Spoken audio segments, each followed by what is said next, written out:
The year is 1348. You're in a crowded town square in Bavaria. The smell of unwashed bodies mixes with fresh bread from the bakery. Children are laughing. Merchants are haggling. And then you hear it. The screaming.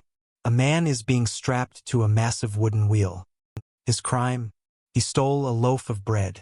And over the next 3 hours, an executioner will systematically break every bone in his body while thousands watch and cheer. This is the breaking wheel.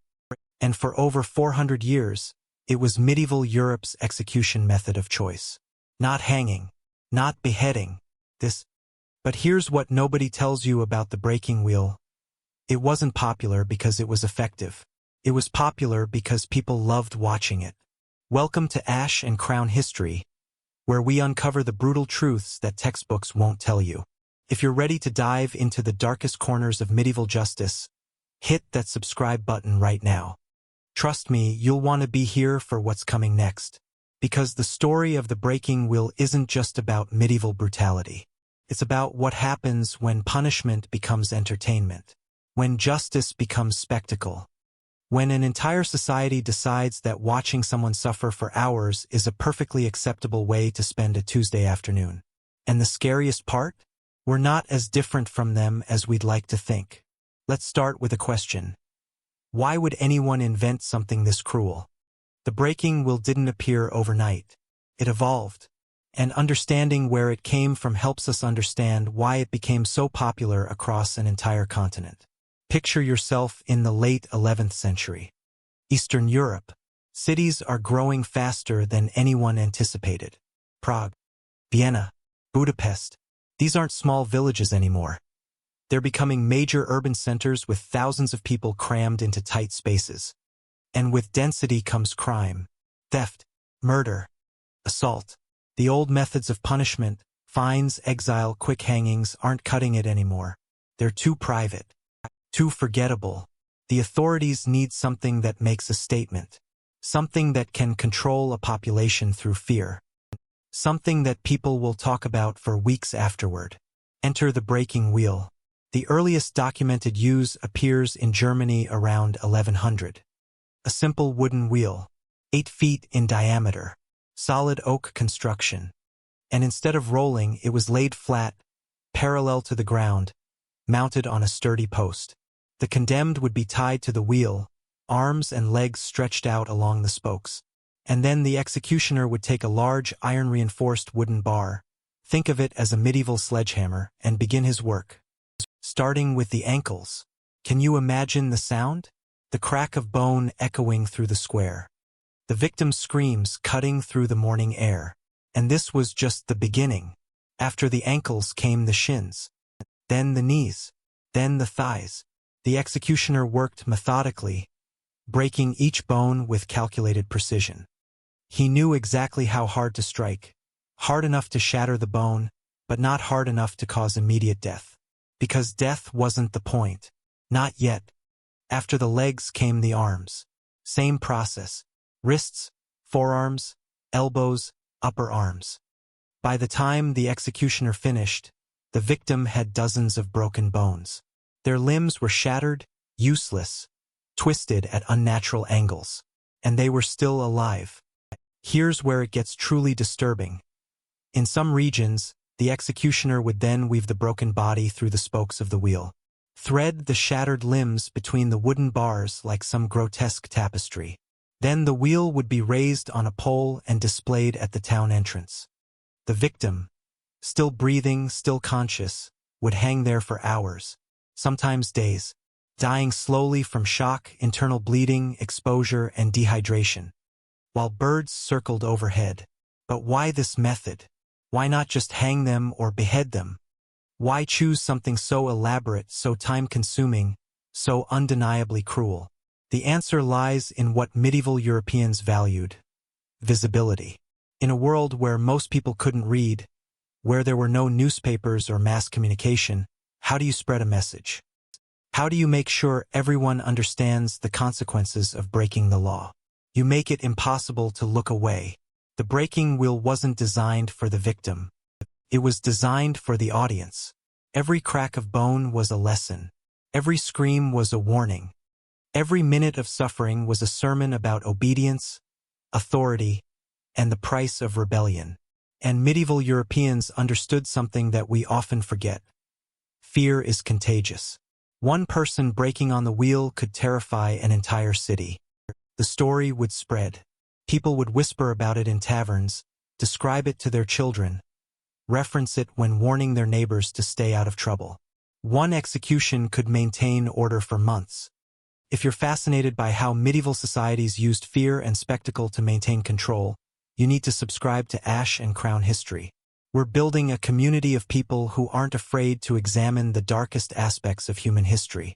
Hit that subscribe button and ring the bell so you don't miss our upcoming videos on medieval torture devices, the Inquisition, and the witch trials that consumed Europe for centuries. Now, let's talk about who ended up on the wheel, because this is where medieval justice reveals its true nature. In theory, the breaking wheel was reserved for the most serious crimes. Murder, treason, rape, arson. These were capital offenses that threatened the social order. But here's what the history books don't emphasize. Who you were mattered more than what you did. A nobleman who murdered his servant? Maybe he'd pay a fine, perhaps lose some land. If the crime was particularly egregious and politically inconvenient, he might be beheaded. A quick, relatively honorable death. But a peasant who stole a pig? Will. A vagrant who insulted a local lord? Will. A woman accused of adultery by her husband? Will. The breaking wheel was a weapon of class warfare disguised as justice.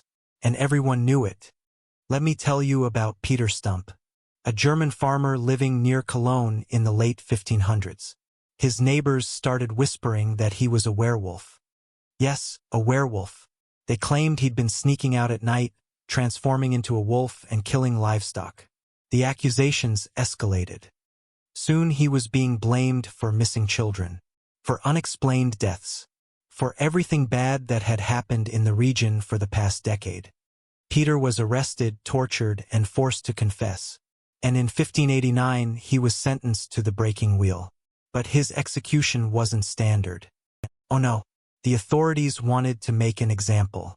First, his flesh was torn from his body in 10 places using red-hot pincers. Then he was broken on the wheel, every bone methodically shattered. Then he was beheaded. Then his body was burned. His daughter and mistress, accused of being his accomplices in witchcraft, were strangled and burned alongside him. 3 people dead, based on superstition, based on fear, based on accusations that would sound absurd in any rational society. But this was the breaking wheel's real purpose: social control through terror. It didn't matter if you were actually guilty. It mattered if powerful people wanted you gone. Or take the case of Catherine de Chaise, known as La Voisin, a French fortune-teller in the 1670s who became entangled in the affair of the poisons, a scandal that rocked the court of Louis XIV. She was accused of witchcraft, poisoning, and participating in black masses. Her execution was a spectacle that drew massive crowds. She was broken on the wheel in Paris, and the event became so famous that it was depicted in artwork and discussed in salons across Europe. But here's the dark truth. Many historians believe La Voisin was a scapegoat, that she was executed not because of what she did, but because powerful people needed someone to blame. Someone expendable. Someone the public would enjoy watching suffer. The breaking wheel made that possible. Now let's talk about the part that makes the story even more disturbing: the crowds. Because the breaking wheel wasn't just an execution method. It was entertainment. And people treated it exactly that way. Imagine it's execution day in your medieval town. You wake up early, get dressed in your best clothes. Yes, your best clothes, and head to the town square with your family. You bring food, some bread, cheese, maybe some ale. Your children are excited. This is better than a fair. You arrive early to get a good spot. The square is already filling up. Hundreds of people, maybe thousands, depending on how famous the case is. Street vendors are selling snacks. Musicians are playing. People are greeting their neighbors, gossiping about the condemned person's crimes. And then the victim is brought out. The crowd erupts. Some people cheer. Others boo and jeer. Someone throws rotten vegetables. A child on his father's shoulders asks questions about what's going to happen. The father explains, patiently pointing out the wheel, the executioner, the various tools. This is normal. This is acceptable. This is how you spend a Tuesday. And here's the part that should make your skin crawl. Historical records show that people enjoyed this. They genuinely enjoyed it. They'd discuss the execution for weeks afterward. They'd rate the executioner's performance. They'd debate whether the victim screamed enough, whether the breaking was done properly, whether the spectacle lived up to expectations. Some people even collected souvenirs. Pieces of the victim's clothing, locks of hair, fragments of bone. These were kept as good luck charms or sold to collectors. We want to believe these people were monsters, that they were fundamentally different from us. But they weren't. They were normal people who'd been conditioned from childhood to see this as acceptable, as necessary, as just. They'd been to dozens, maybe hundreds of executions by the time they reached adulthood. The screams had become background noise. The blood had become unremarkable. The broken bodies had become just another part of the urban landscape. This is what normalization looks like. This is what happens when cruelty becomes routine. But there's another layer here, one that's psychologically fascinating and deeply uncomfortable. Medieval life was brutal. Disease was everywhere. Children died regularly. War could arrive without warning. Famine was a constant threat. Death was familiar, expected, unavoidable. In that context, public executions offered something strange. Control. At least this death had meaning. At least this suffering had a purpose. At least this violence was organized, sanctioned, official. In a chaotic world, the breaking wheel represented order. Someone was in charge. Someone was maintaining justice. Someone was protecting you from the criminals and deviants who threatened your safety. Even if that justice was arbitrary. Even if that protection was illusory. Even if those criminals were often just desperate people or scapegoats for powerful men's problems. The breaking will let people believe the world made sense. And that's why it persisted for over 400 years. Not because it was effective at preventing crime, there's no evidence it actually deterred anything, but because it served a psychological need. It gave people a sense of order in a disordered world. It gave them someone to blame, someone to fear, someone to punish. It gave them control. Now, here's where the story takes an interesting turn.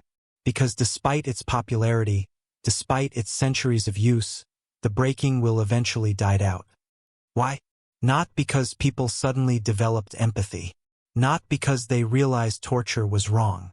Medieval Europeans had known the wheel was brutal for centuries. That was the entire point. What changed was economics and efficiency. By the early 1700s, Europe was transforming. The Enlightenment was spreading new ideas about human rights and dignity. Cities were exploding in size. The merchant class was gaining power. And suddenly, the old feudal order was cracking. Public executions started to seem inefficient. Think about it. A breaking wheel execution took 3 to 4 hours. It required a highly skilled executioner, and good executioners were expensive. It required crowd control, cleanup, equipment maintenance.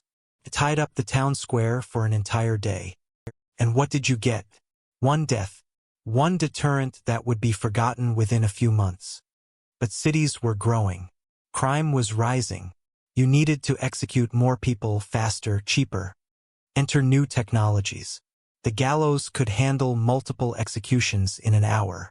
The guillotine, invented in 1792, could execute someone in seconds. Clean, efficient, humane, or so they claimed. Suddenly, the breaking wheel looked old-fashioned. Barbaric, even. Not because it was cruel, it had always been cruel, but because it was slow. Medieval. Inefficient. The word medieval itself became an insult. A synonym for backward, brutal, uncivilized. But here's the irony that should make you deeply uncomfortable. The guillotine killed more people in a few years than the breaking wheel had in centuries. The French Revolution's reign of terror executed tens of thousands. Efficiency in death just meant more death. Progress, right? But there's another reason the breaking wheel faded. Photography. When photography emerged in the 1800s, something shifted. Suddenly, executions could be documented and distributed. Someone in London could see a photograph of a French execution. Someone in New York could view images of European punishment methods. And when people saw photographs of broken bodies, of twisted corpses, of the aftermath of justice, something changed in the collective consciousness. The spectacle lost its power. What had been a communal experience, something you shared with your neighbors, something wrapped in ritual and tradition, became something shameful, something hidden. Photographs stripped away the context. No pageantry, no ritual, no justification, just broken human bodies. And that looked monstrous. By the mid-1800s, most European countries had abolished the breaking wheel. The last documented use was in Prussia in 1841. After that, it disappeared into history books and museum displays. But did it really disappear? Or did it just evolve? Here's the uncomfortable truth that brings the story into the present day. The breaking wheel never truly died. It just changed form. Today, we don't break people on wheels.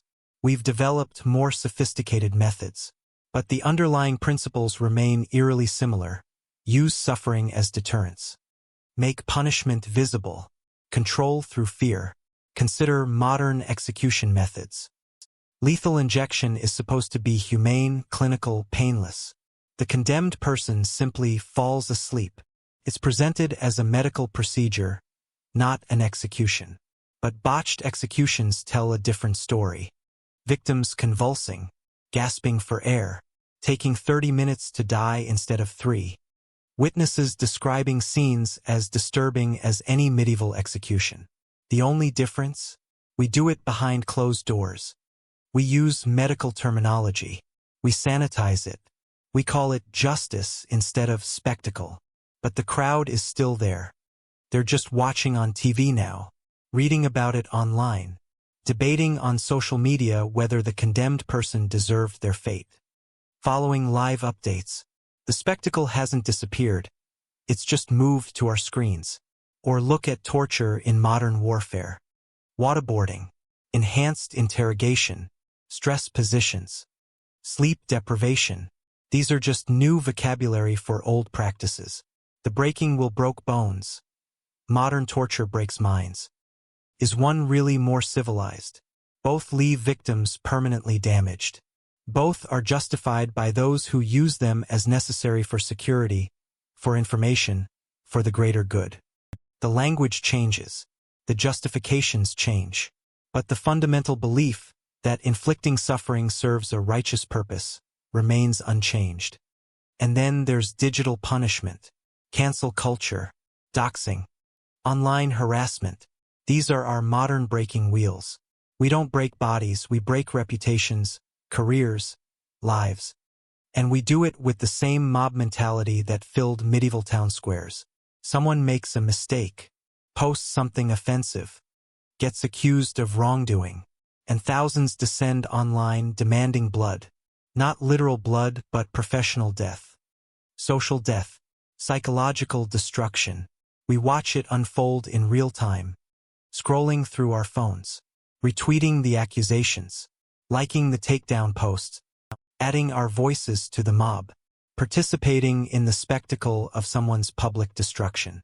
The technology has changed. The methods have changed. But the impulse, the desire to watch someone suffer, to participate in their punishment, to feel righteous in our collective cruelty, that hasn't changed at all. Medieval Europeans thought they were serving God and justice. What will future generations say about us? So what do we do with this knowledge?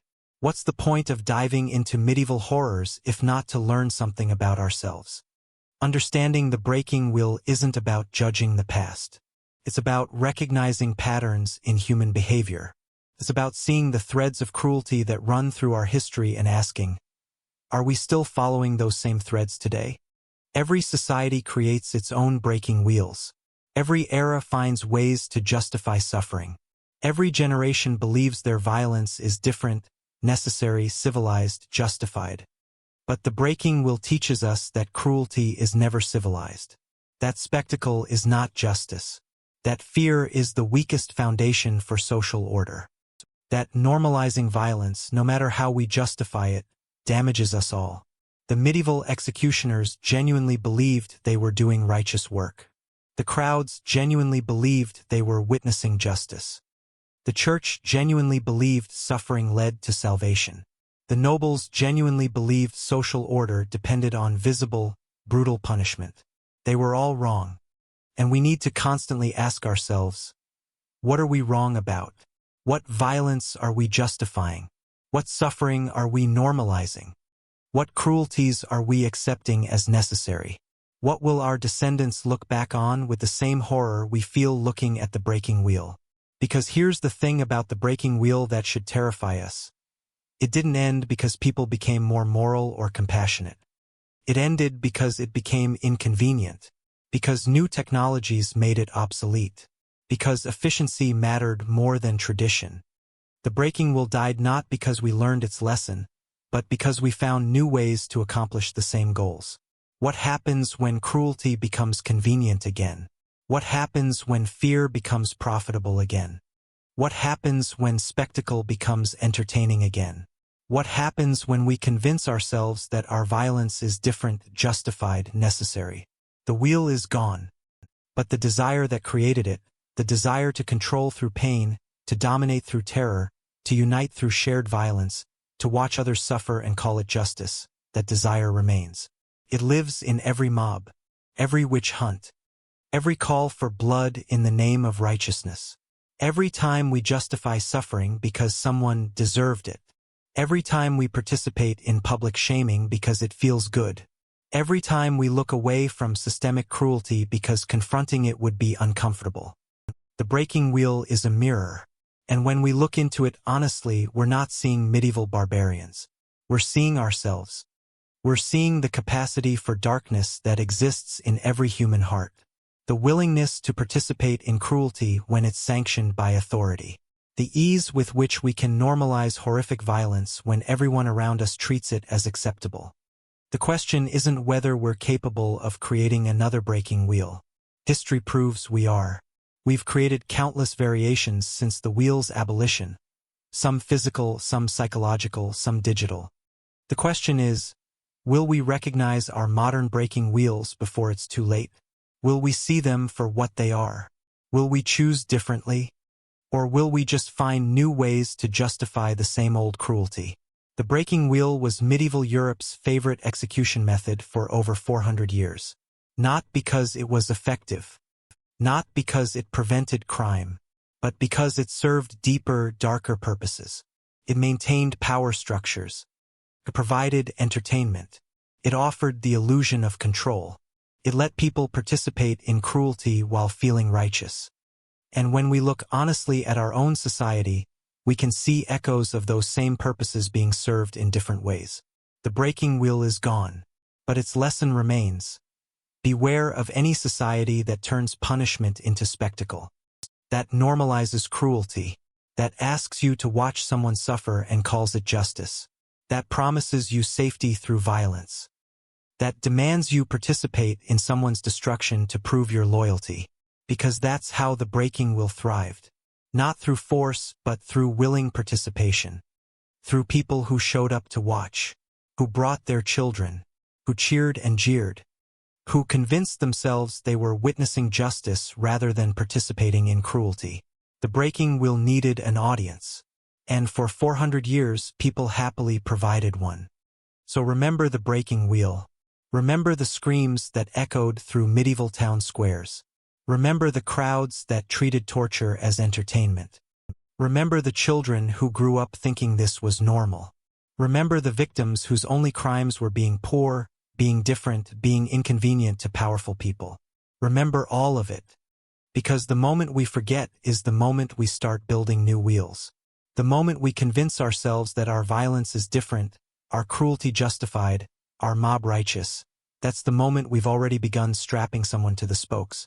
And none of us want to be the ones strapped there when it starts turning again. If this deep dive into the breaking will has left you thinking differently about justice, punishment, and human nature, then you need to be part of the Ash and Crown history community. We're committed to exploring history's darkest chapters not for shock value, but to understand ourselves better, to recognize patterns, to learn lessons that textbooks ignore. Hit that subscribe button right now, turn on notifications, and drop a comment telling me, what modern practices do you think future generations will look back on with horror? What are our breaking wheels?